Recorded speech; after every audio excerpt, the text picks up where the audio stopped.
పద్మశ్రీ పురస్కారం పొందిన తొలి భారతీయ కళాకారుడు శ్రీ స్థానం నరసింహారావు గారి స్వీయ రచన నటస్థానం 4వ భాగం 16/9/20 6వ అధ్యాయంలోకి వచ్చాము.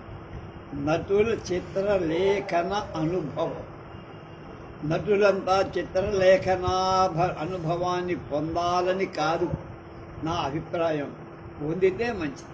పొందకపోయినా వారు ధరించే పాత్ర రూపాన్నైనా తమ మనస్సులో ముందుగా ఊహించుకొని ఒక బొమ్మను కట్టుకోవడం చాలా అవసరం. దానికి అనుగుణంగా వేషధారణ చేసుకో. నటులలో 99 పాళ్ళు చిత్రలేఖనాన్ని పొందని వాళ్ళు, తెలియదు వాళ్ళకి. అంత మాత్రాన వాడి వేషధారణ పాత్రానుగుణ్యమైన రూపం పొందదని కానీ పొందలేదని కానీ చెప్పారు. కొందరు ఊహించుకొని వారి పాత్ర చిత్రీకరణ చేసుకుంటూ ఉంటారు. కొందరు అనుభవజ్ఞుల చేత చేయించుకుంటూ ఉంటారు. ఈ 2 విధాల వాళ్ళు కాక మరికొందరు ఇలాంటి శ్రద్ధ ఎంతగా వాళ్ళలో లోపించిన జన్మతః ఏర్పడిన ఆకారం, అందం, సౌందర్యం, అవయవ సౌష్ఠవం ఏకమై పాత్రకు అనుగుణ్యమైనటువంటి ఆకర్షణ పొందుతూ ఉంటుంది.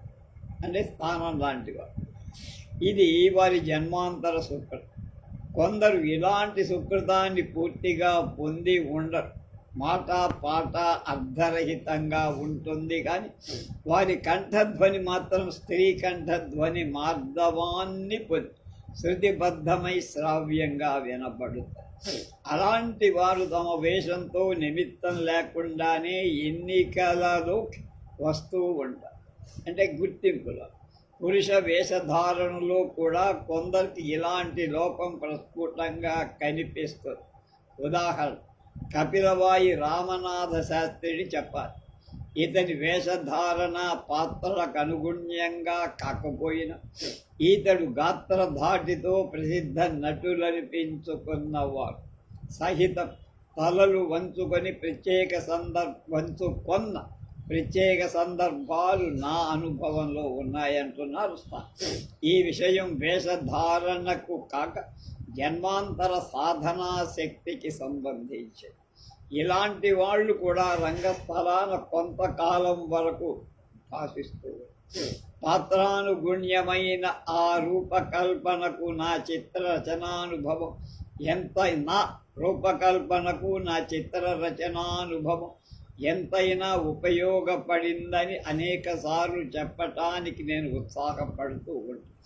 అంతకు మించిన జన్మాంతర సాధనాలభ్య సుకృతం ఏదో భావోద్రేక రసమై నా అభినయ పాత్రలో ఉంటుంది. ఈ ఉద్రేకం ఆనాడు అభ్యాసపు హద్దుల్లో ఉండకపోయినా అది విమర్శనీయమైన తాత్కాలికంగా నా పాత్ర స్వభావ అభినయాన్ని కొన్ని సందర్భాలలో జీవం పోయింది. అది క్షణిక ఉద్రేకమై ప్రేక్షక హృదయాలను ఆర్ద్రత పరిచి ఉంటుంది. భావోద్రేకం ప్రజలంతా ఎక్కువ తక్కువ మోతాదుల భేదంతో ఉద్రేకం ఉన్నవాళ్ళు. అందులో నటులుగా పైకి తేలే వాళ్ళకి ఉద్రేకం ఎక్కువ. దాని అభ్యాస క్రమంలో పాత్రల భావాన్ని అనుసరించి కొన్ని హద్దుల్లో ఉంచుకుంటూ ఉంటారు. అభ్యాసం అంటే నటులు చేసి చేపట్టిన పాత్రలు అనేకసార్లు రిహార్సల్ చేయటం, అందులో తమ పోర్షన్లే కాక పక్క పాత్రధారుల పోర్షన్లు కూడా బాగా తెలుసుకోవాలి. అందువల్ల తమ ప్రక్క పాత్రల యొక్క భావ సంచారంలో హెచ్చు తగ్గులు నడకలననుసరించి తన పాత్ర పోషణ ఎలా ఉండాలో తెలుస్తుంది. ఈ తెలుసుకున్న విష్భావ ప్రకటన అభ్యాస క్రమంలో ఆయా భేదాల స్థాయిలో స్థిరపడుతుంది. అదే రంగస్థలాన నటుల మనోవీధిల్లో సంచారం చేస్తూ అలాంటి క్రమబద్ధమైన భావోద్రేకత కాలానుగుణ్యంగా జరిగిన నా అభ్యాసంలో ప్రకటనలు చాలా వరకు మా అమ్మ ఏవగింపు. హరిశ్చంద్ర ప్రదర్శనం ముగిసిన తరువాత నా వేషం విప్పేసి పౌడర్ తుడుచుకున్న ఇంటికి చేరేటప్పటికే తెల్లవారుజామున 3 దాటి పడుకున్నా ఎప్పటికో కానీ నిద్రపడ్డా. తర్వాత చాలా పొద్దెక్కి నిద్ర లేచా. నేను లేచేలోగా రాత్రి నాటకానికి వచ్చిన ఆ బజారు ఆడవాళ్ళు ఒకళ్ళిద్దరు మా ఇంటికి వచ్చి మా అమ్మతో రాత్రి నేను ఆడవేషం వేసిన సంగతి చెప్పా. ఆమె నివ్వెరపోయి చాలా విచారపడింది. వేషాలు వేసే విషయం మా ఇంట వంట మా వంశానికే లేదు. వేషాలు వేసేవారంతా జుటాకో అవుతారని, త్వరలోనే చెడిపోతారని మా అమ్మకు ఒక అపోహ. నా తల్లికి క్షమ. నేను నిద్రలేచి కాలకృత్యాలు తీర్చుకున్న తరువాత మా అమ్మ నన్ను యగాదిగా చూడటం మొదలు. ఆమె అనుమానం స్థిరపడటానికి ఒక కారణంగా నా చెవుల వెనక అంటిన రంగు బాగా తొడబడదు కనుక అది గమనించిన మా అమ్మ కోపంతో నన్ను చీవాటుమే కన్నీరు కార్చుకుంటూ, మీ నాయన దాటిపోగానే నీకెలాంటి అపరబుద్ధులు పుట్టాయట్రా, మన వంశానికి అపకీర్తి తేవటాన్ని నా కడుపున చెడబుట్టావురా దౌర్భాగ్యుడా అంటూ దగ్గరే ఉన్న చిన్న పీట చెక్కను కోపంతో నా మీదికి విసిరే. అది నాకు తగలకపోయినా ఆమె మనోబాధ మాత్రం నాకు తగిలిగా. నా కన్నీళ్లు గిర్రును కాస్త తమాయించుకొని, అమ్మ కోప్పడబాక, వేషం వెయ్యాలని నేను వెయ్యల. ఆ వేషం వేసేవాళ్ళు రాకపోతే గంగారపు కృష్ణయ్య గారు, చోరగుడి హనుమంతరావు గారు ఎంతో బతిబాలితే ఆపద్ధర్మంగా వేశా. ఇక వెయ్యంలే అమ్మా అన్న. ఆ మాటతో ఆమె తృప్తిపడ. తర్వాత నేనెన్నో చెప్పి నా చెంపలు వాయించుకొని క్షమాపణ చెప్పుకునేదాకా ఆమె కోపం తగ్గి. ఆ రోజంతా నన్ను ఏహ్య భావంతోనే చూసి మా అమ్మ. ఆ చూపు వ్యక్తిగతంగా నా మీద కాదు, నేను వేసిన ఆడవేషం నాటకం అయిన మర్రోజున మామూలుగానే ట్రైనింగ్ స్కూలుకు నేను వెళ్ళాలి. స్కూల్కి వెళ్లకుండా పుస్తకాలు తీసుకొని ఊరికి దూరంగా ఉన్న జీడి మామిడి తోటల్లోకి వెళ్ళి ఆ చెట్ల నీడ కింద ఇసుకలో పడుకో. మా అమ్మ నన్నన్న మాటలు ఒక పక్క విచారంతో ముంచుతూ, మరో పక్క ప్రేక్షకుల అభినందనాలు ఆనందంతో తేలుస్తున్న కాలం అది. మా స్కూలు వదిలిపెట్టేంత వరకు గడిచిపోయింది. తర్వాత ఇంటికి వచ్చేసి 2-3 రోజుల తర్వాత ఆ నాటకస్తులు మా ఇంటికి వచ్చి నన్ను పరామర్శించడం మా అమ్మకు మరీ ఇష్టం లేకపోయి, మా అబ్బాయి ఇక వేషాలు గీషాలు వెయ్యడు, వాడి కోసం మీరెవరు మా ఇంటికి రావద్దనేసి వారు చిన్నబుచ్చుకొని వెళ్ళిపోయారు. రామదండుకు ఆర్థిక సహాయం 1 నెల గడిచిపోయింది. చీరాల్లో ఆంధ్రరత్న దుగ్గిరాళ్ళ గోపాలకృష్ణయ్య గారి రామదండు ఆర్థిక సహాయం కోసం ఈ హరిశ్చంద్ర నాటకమే ప్రదర్శించాల్సి వచ్చింది. ఇందులో మళ్ళా నేనే చంద్రవతి వేషం కట్ట అని కంపెనీ వాళ్ళంతా నిర్ణయించి, వారిలో కొందరు పెద్దలు మా ఇంటికి వచ్చి అమ్మను ఒప్పించటానికి ప్రయత్నం చేసి వ్యర్థులై వెళ్ళి చివరకు మా మామగారి ద్వారా కూడా మా అమ్మకు చెప్పించారు. ఆమె ససేమిరా ఒప్పుకోవాలి. పిల్లవాడు నాటకాల్లో తిరిగితే చెడిపోతాడు అన్న అపోహ ఆమెను వదల. చివరి ప్రయత్నంగా కంపెనీ ప్రెసిడెంట్ సాక్షి సోమయాజులు వకీలుగానే మా ఇంటికి రావాల్సి వచ్చి ఆయన మా అమ్మకు చెప్పగా ఆయన మీద ఉన్న గౌరవం కొలది విధి లేక ఈ ఒక్కసారి మాత్రమే అని అంగీకరించి, దీనికి ఆ కంపెనీ వాళ్ళంతా ఎంతో సంతోషం. అప్పటికి నాటక ప్రదర్శనం ఇంకా 20 రోజులు. ఈలోగా నా పోర్షన్ను క్షుణ్ణంగా చదివేసి రోజు నాటకశాలకు వెళ్ళి నా పద్యాలన్నిటి తగిన రాగాలతో శృతిబద్ధంగా ప్రాక్టీస్ చేసి మొదట్లో వచ్చినటువంటి నా అభినయ దోషాలను రిహార్సల్స్లో సరిదిద్దుకో. అంతా వెళ్ళి చీరాల్లో నాటకం ప్రదర్శి దుగ్గిరాల గోపాలకృష్ణయ్య గారు నన్నెంతో మెచ్చుకుంటూ నా అభినయంలో రావాల్సిన మరికొన్ని ఉదాత్త భావాలకు సలహాలిచ్చి ప్రేక్షకుల్లో చాలామంది నన్నే హెచ్చుగా మెచ్చుకున్నారు. ఆ రోజు వసూళ్లు దాదాపు 1000 రూపాయల వరకు వచ్చింది. అందులో కొంత డబ్బును ఖర్చుల కింద మా సంఘానికి ఇచ్చారు. నా చేతిలో 10 రూపాయలు పెట్టి చొక్కాలు కుట్టించుకోరా అబ్బి అన్నారు కృష్ణయ్యగా. ఆ డబ్బును మా అమ్మ చేతిలో పెట్టి ఆమె కొంత అయిష్టంగానే తృప్తిపోయి తర్వాత మా అమ్మ అంగీకారంతోనే వేటపాలెం, గుంటూరు, మళ్ళా బాపట్లలో ఈ హరిశ్చంద్ర నాటకాలే ప్రదర్శన. నటేశం గారి కీర్తిశేషులు ఆంజనేయ నటేశం గారి సంచార నాటక సమాజం ఉంది. వీరి మద్రాస్. ఈ కంపెనీ వారికి ఎక్కడికైనా ప్రత్యేకంగా నాటశాలను నిర్మించుకోవటానికి అవసరమైన పరికరాలున్నాయి. పరివారం ఉంది. ఆయన జీవితం సంఘం సినిమాల్లో హాస్య పాత్ర పోషించారు. వేతనాల వృత్తిగా పెట్టుకున్న నటీ నటులున్నారు. వీరి సంచారంలో మా బాపట్ల కూడా మకాము. ఊరి మధ్యలో శివాలయం ఎదురుగా ఉన్న విశాలమైన ఖాళీ స్థలంలో రేకులతో నాటకశాల నిర్మించారు.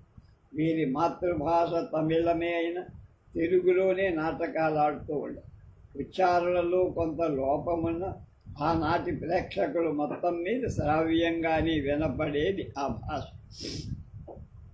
మద్రాసు చలనచిత్ర రచనానుభవ సమర్థుల చేత స్వభావ సాదృశ్యంగా రంగులతో చిత్రీకరింపబడిన తెరలు, సెట్టింగులు వీరికొలు. ఈ రంగాలంకరణ చూడటానికి ఎక్కువ ప్రేక్షకులు ఎగబడేవారు. కాళ్లతో తొక్కుతూ వాయించే హార్మోనిస్ట్, అతని పక్కన తబ్లిస్ట్, ఫిడలిస్ట్, తాళం కొట్టేవాడు అంతా ప్రేక్షకుల ముందున్న డచ్చిలో డిచ్ అంటారు గొయ్యిలో రంగస్థలం ముందు భాగంలో కూర్చుండి నటుల పద్యాలు, పాటలు అనుకరించారు. ఈ పద్ధతి చూడటం అదే నాకు మొదలు. నాకే కాదు, మా ఊరి వాళ్ళకే కొత్త. ఈ అనుకరణ, కట్టుబాట్లు గల ప్రదర్శనాలు బాపట్ల ప్రేక్షకులందరినీ బాగా ఆకర్షించాయి, ఆనందపరిచాయి. డబ్బు కూడా బాగా. కృష్ణయ్య గారి అభిమానంతో నేను వారి ప్రదర్శనాలకు హాజరయ్యేవారు. వారు ప్రదర్శించిన నాటకాలు ప్రసిద్ధి చెందినవి సత్యభామ, గరుడ గర్వభంగం, లంకా దహనం. ఈ 2 చాలాసార్లు ప్రదర్శించారు.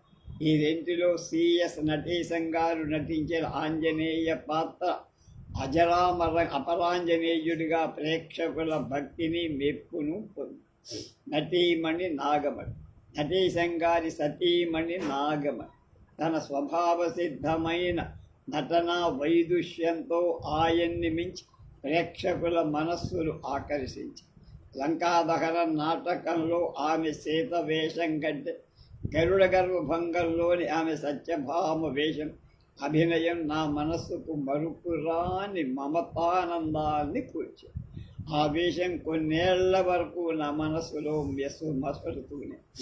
ఆమెకు జన్మతహా ఏర్పడిన చక్కని కోలముఖం, సన్నని మేలు ముసుగులోంచి తొంగి చూసే పసిమిగల ఆ శరీర ఛాయ, మొగలి వంటి ముక్కు తొమ్మెదలాడుతున్నట్లు కదలి చెంపలకు చెంగరించే ఆ వాల్గన్నులు, పాలభాగాన వేలాడే ఆ తోరణాల ముంగులు, వంపులు తిరిగిన నల్లటి పొడిగాటి వెంట్రుకలు, అన్నింటా హెచ్చు తగ్గులు తీర్చిదిద్దినట్లు ఆ అవయవ సౌష్టం, పొడుగైన ఒకంత భారీ విగ్రహం. వీటన్నిటినీ మించి మహదైశ్వర్యానందాలకు ముదం ముందే ఒక మహారాణి టీవీ.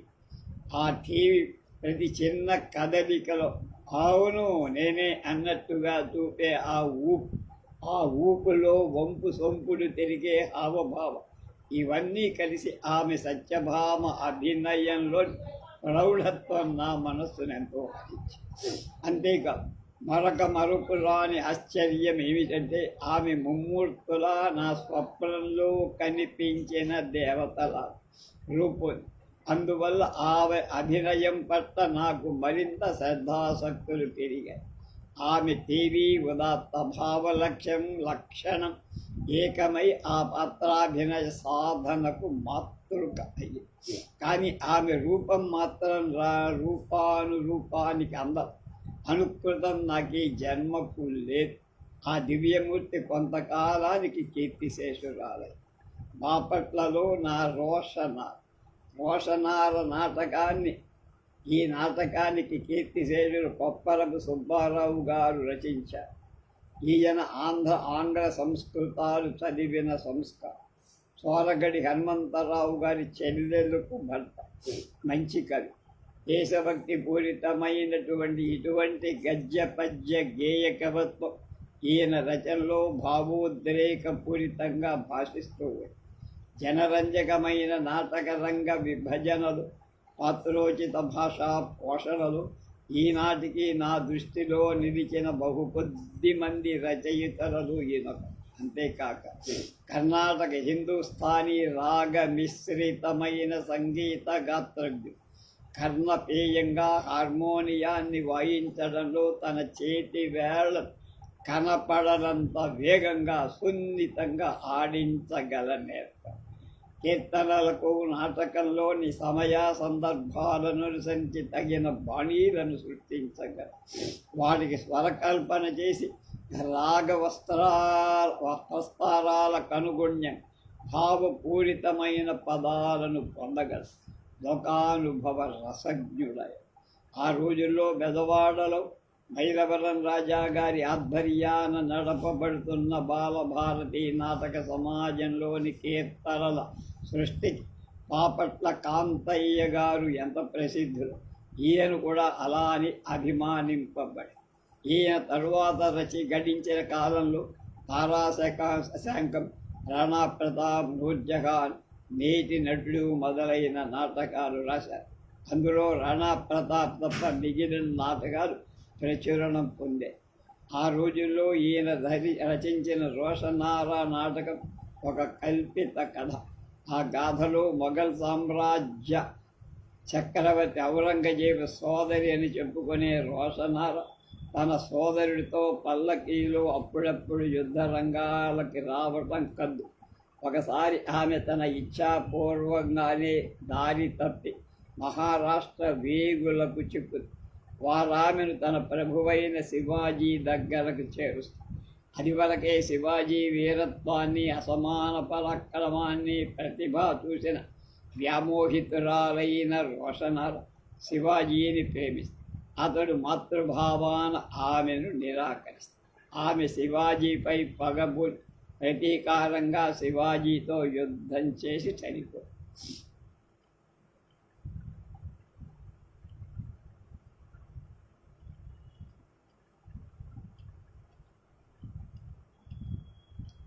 ఇందులో రోషనార ప్రణయ పరిణామం, ఆనాటి దేశ సంక్షోభ పరిస్థితులు, వాటిని అధిగమించి ప్రబోధించే హిందూ స్వాతంత్ర సంపాదిత ఆశయం ఎంతో చక్కగా పోషించడం. వీటికి తోడు నూతన భక్తిలో రచించబడిన పాటలు, దేశభక్తి పూరితమైన పద్యాలు ఎంతో దోహదమై నటుల సమిష్టి కృషిలో రసోత్పత్తి కలిగిస్తూ నాటక ప్రదర్శనలు రంజకత్వాన్ని పొందుతోంది. అంతేనా కాదు, హిందూ దేశ స్వాతంత్ర ఉద్యమం తలెత్తిన మొదటి రోజుల్లో ఈ నాటక ప్రదర్శన ప్రజల్లో ఆవేశపూరిత దైవభక్తిని రేకెత్తించేది కూడా అయ్యింది. బాపట్ల ప్లీడర్ గుమాస్తా కంపెనీ వారు ఈ రోషనార నాటకాన్ని ప్రదర్శించాలనుకున్నారు.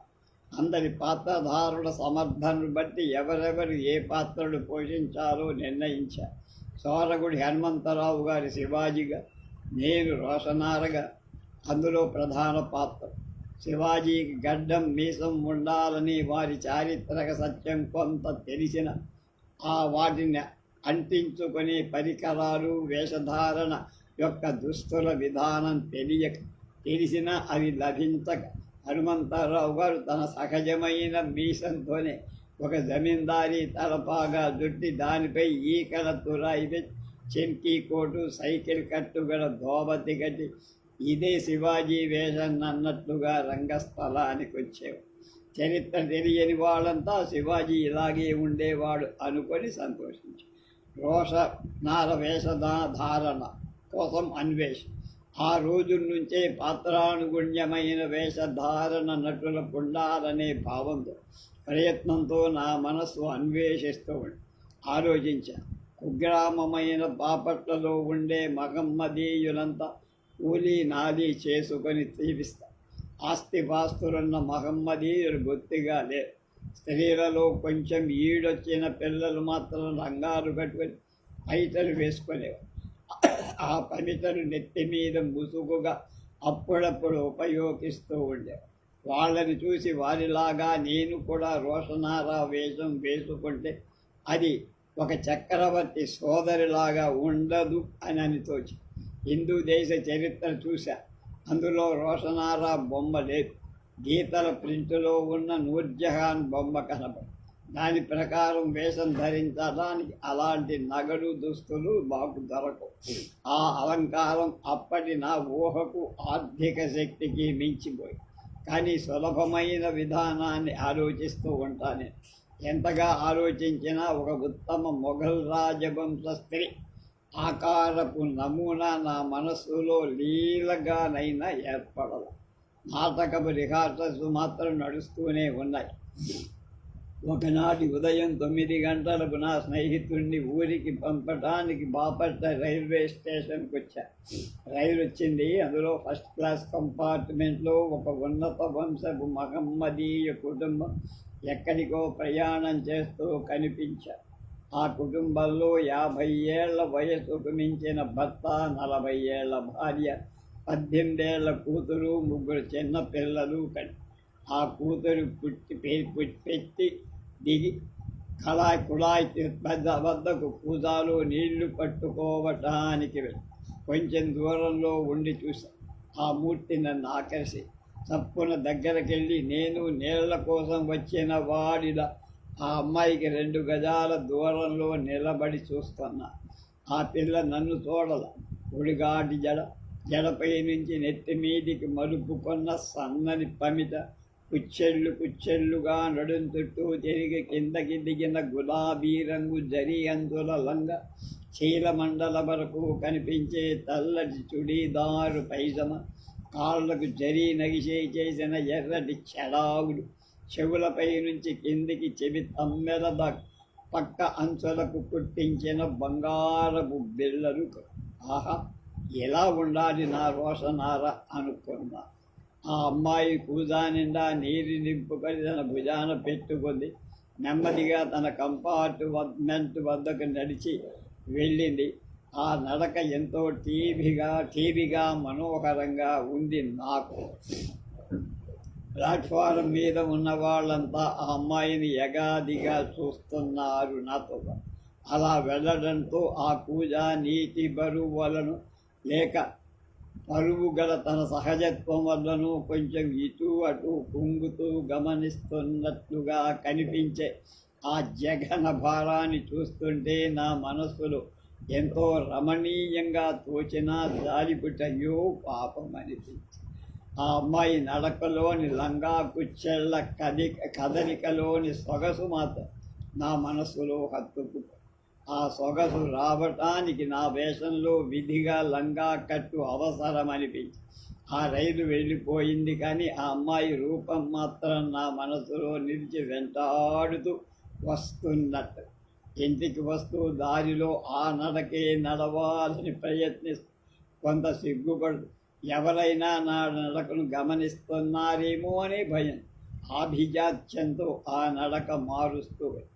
ఆ రోజు మా మామగారింట్లో తద్దినం ఏదో వచ్చి మా అమ్మ ఇంట్లో పిల్లలు అంతా అక్కడికే వెళ్తూ నన్ను రమ్మన్నారు. చదువుకోవాలని వంకబెట్టి తర్వాత వస్తానులే అని మా అమ్మకు చెప్పి నేను ఇంట్లో ఉండిపో. సరే ఇంటికి తాళం వేసిరా అని మా అమ్మ తాళం చెవి నాకు ఇచ్చి పిల్లలతో వెళ్ళిపోయాడు. నా ఆలోచనకు ఆ ఒంటరితనం ఎంతో సాధనావకాశాన్ని ఇచ్చే. తలుపులన్నీ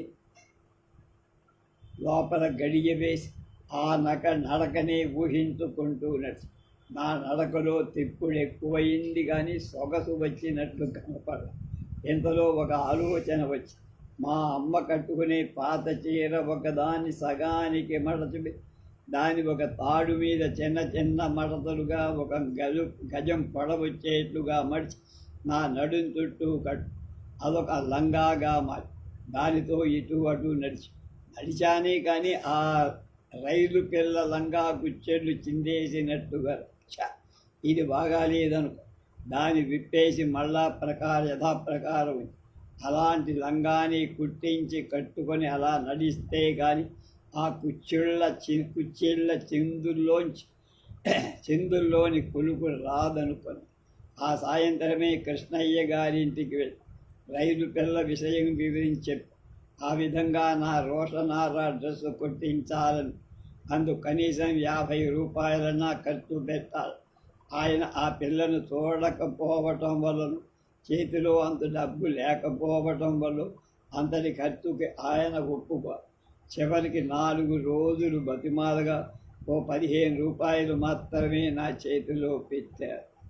అది చూసుకొని ఆ మాత్రం ఇచ్చినందుకు కొంతగా తృప్తిపడి ఆ డబ్బుతో అంత ఖరీదు గల లంగా కానీ ఆ వస్తువులు కానీ రావని నాకు తెలిసిన తక్కువ ఖరీదులోనైనా ఒక లంగా కుట్టించాలన్న పట్టుదల మాత్రం వదలదు. 6 రూపాయలకు ఎక్కువగా మెరిసే తెల్లగుడ్డ లంగాకు కొను, 2 రూపాయల అప్పలను గుడ్డకు రెవికను కొను.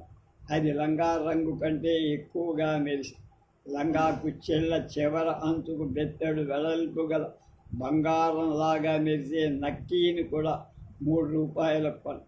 అవి తీసుకొని వెళ్ళక మిషన్ కుట్టే సాయిబుకిచ్చి అతని దగ్గరుండి కాగితం మీద బొమ్మేసి ఇలా ఉండాలి అని చెప్పి కొట్టి మిషన్ వాడికి 1.5 రూపాయన్నర కూలిచ్చా.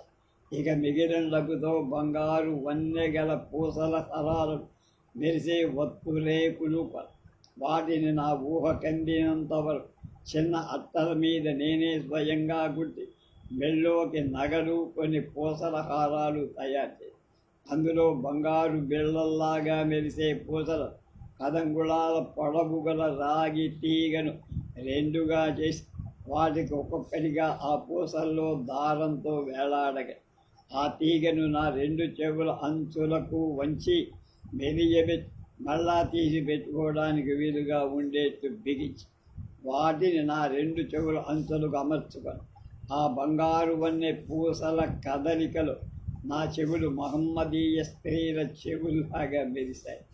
ఆ అద్దంలో అదే పనిగా చూసుకొని చాలా బాగుందని సంతృప్తి పడి వాటిని తీసి భద్రపరిచా.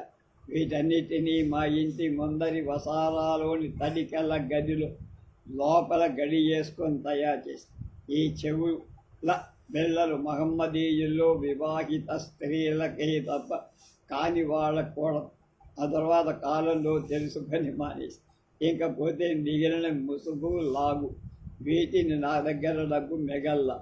ఆ వస్తువులను ఈ దుస్తులను తీసుకొని కృష్ణయ్య గారింటికి ఆయన ఇచ్చిన డబ్బుతో నేను తయారు చేసుకున్న వస్తువులను చూసి ఇదింత అని లెక్క చెప్పి ఆయన ఆశ్చర్యానందంతో ఎలా తయారు చేసారా ఇంత బాగున్నాయి అంటూ వాటిని తన ఇంట్లో వాళ్ళందరికీ చూపించి నాలో తొణకిసలాడే కళోత్సాహాన్ని శ్రద్ధను గమని అందరూ మెచ్చారు.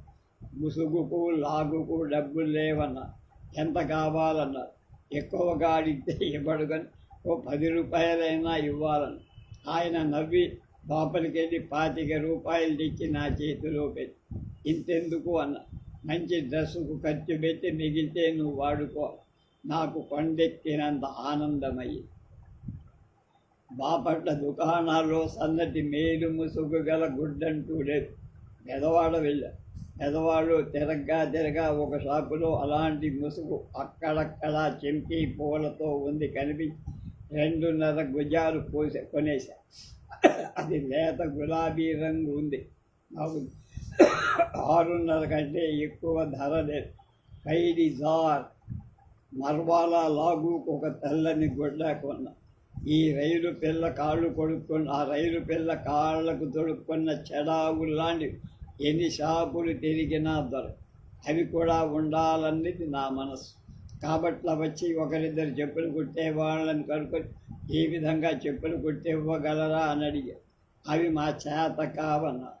కొంత నిరుత్సాహంతో చివరికి విధి లేక నా స్నేహితుల్లో ఒకరి బోట్లను అవైనా నా కాళ్లకు కూడా వాటినే గత్యంతరం లేక రంగస్థలం మీద ఉపయోగించి ఆ వదులు బోట్ల వల్ల నా నడక తడబడి నాటకం సగంలో వాటిని వదిలేయక తప్పదు. రోషనార నాటకం ప్రదర్శించే రోజు వచ్చేసి అంతా వేషాలు వేసుకున్నారు.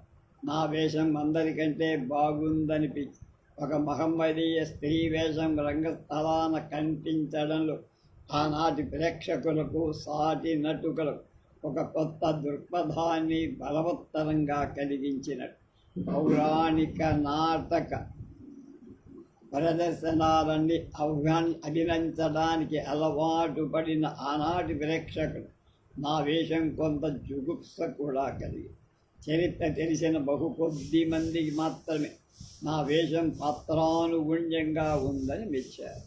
నా వేషం ఆనాటి ప్రదర్శనలో కొంతకాలం గడిచేంత వరకు ప్రేక్షక అభిమానాన్ని నిరుత్సాహం పొందా.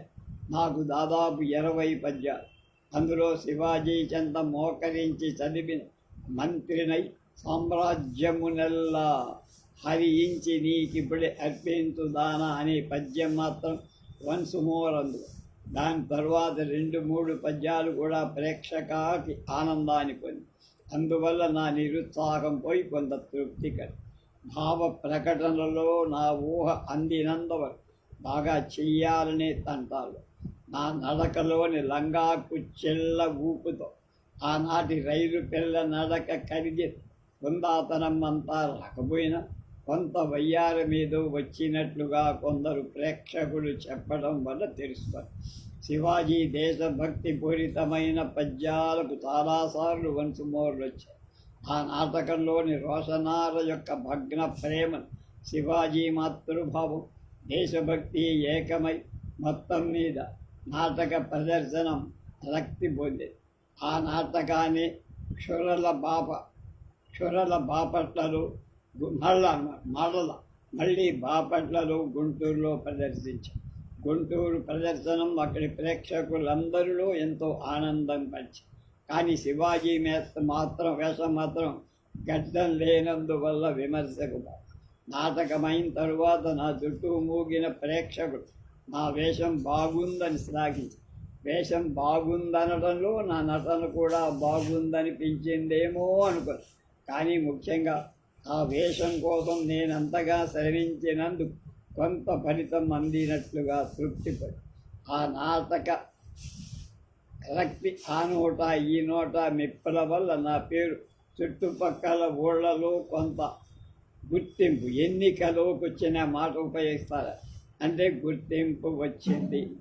రేపు తెనాలి నాటక కంపెనీ అనే దాని గురించి తెలుసు.